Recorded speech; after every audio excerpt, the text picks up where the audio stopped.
Good morning, students. In the last class, we have discussed about the soil erosion definition. We have discussed, and I have discussed about the agents of soil erosion.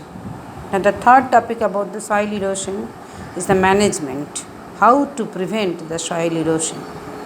There are 6 points are there. It is a book back question for 7 marks. So we have to study for 7 marks question long answer. First point, retain vegetation cover so that soil is not exposed. We should not remove the plants from the surface of the soil. If the plants are removed or deforestation has been done, the soil erosion will be taking place very fastly.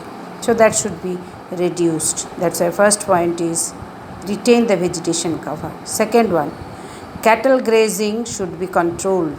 Cattle animals should not be grazed in the particular place again and again. So plants will be died, soil will be exposed, erosion will be taking place. Third point, crop rotation and soil management improve soil organic matter. In a piece of land, agriculture to be done by different varieties of plants. Same type of plants should not be cultivated in a piece of land. So if we cultivate a particular type of crop in a piece of land, the organic matter will be consumed. The soil will be not fertile. So crop rotation and management and soil management improve the soil matter, organic matter.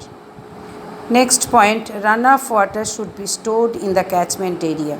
Whenever rainwater will be coming, we should hold that rainwater. We should not allow the water to run away, so that when the water will be passing by force, it will be taking the surface soil particles. So soil erosion will be taking place. So the fourth point is runoff water should be stored in the catchment area. Certain place reservoir we have to make, and we have to hold the rainwater. Should not allow the rainwater to go away from us. Next point, reforestation, terracing and contour plowing is important. Reforestation, we have to plant more and more trees. Terrace cultivation is also needed, and contour plowing is also needed to prevent the soil erosion. And the last point is wind speed can be controlled by planting trees in form of a shelter belt. So if the plants are there, that will be wind speed can be controlled by the plant. So the soil erosion also can be prevented. So these are the 6 points for long answer book back question it is. Now next part we are going to discuss about the renewable and non-renewable energy resources. Before going to that, we will be giving the introduction. Energy is considered as the prerequisite important item for the development of a country. So energy is boosting our life for the development of our country also. Energy is an important input for the development of a country. The expansion of possible energy resources has been directly related with the pace of agriculture and industrial development in every part of the world. Just now I told energy is driving the country, and country's development is directly or indirectly depending on the energy resource. So energy plays an important role in the development of a country. Energy resources can be classified into 2 categories. What are they? First one is called non-renewable energy resource, and second is called the renewable energy resource. Now one by one will be definition we have to discuss, and examples also. Non-renewable, alternative terms are also there. Non-renewable, that means we cannot get it again and again within a short period of time. That is called non-renewable. Once we are using that energy, that will be exhausted, that will be finished. That's why it is called exhaustible.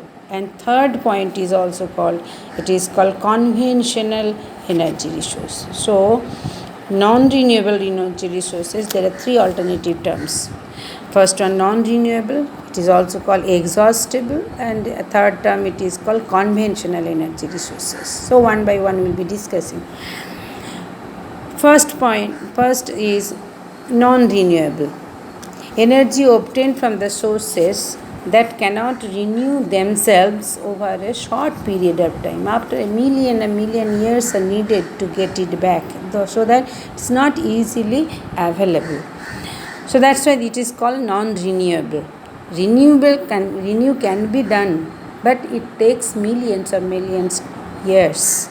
So energy obtained from sources that cannot renew themselves over a short period of time, that is the important word, over a short period of time, is known as non-renewable energy.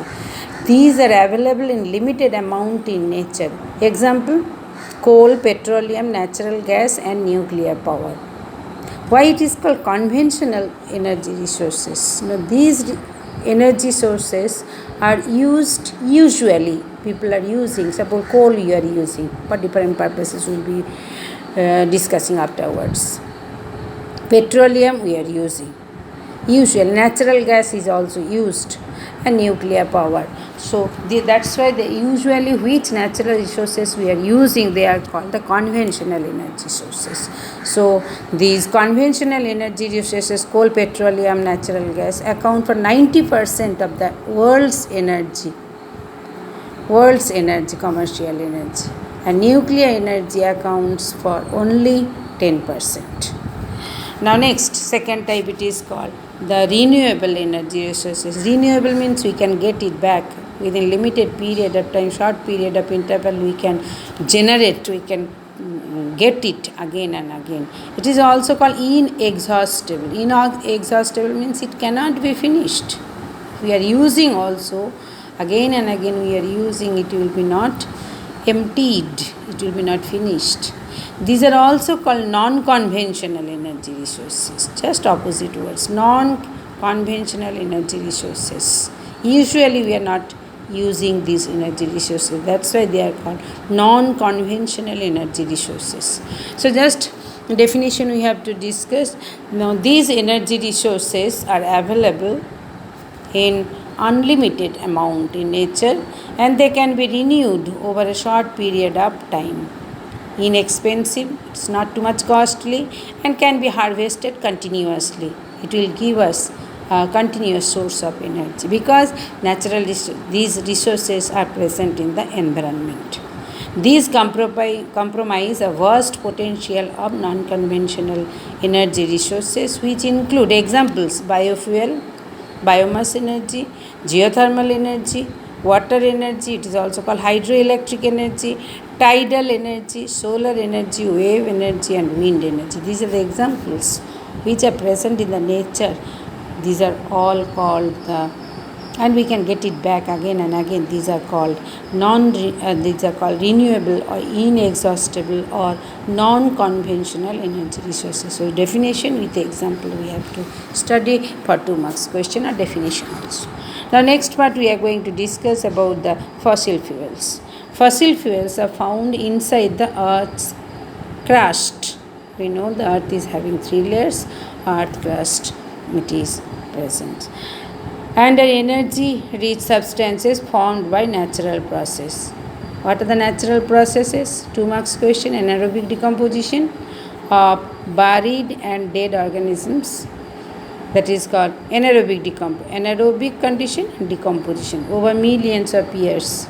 As the accumulating sediment layers produce heat and pressure, the remains of the organisms, both plants and animals, gradually transformed into hydrocarbons such as petroleum, coal and natural gas. These 3 are also called the fossil fuels. So they are non-renewable energy resources, they are also called the fossil fuels. Now one by one we will be going. Coal and petroleum. Coal and petroleum are natural resources. They are also called the fossil fuels, just now I told, and as they are formed from degradation of biomass buried deep under the earth millions of years ago.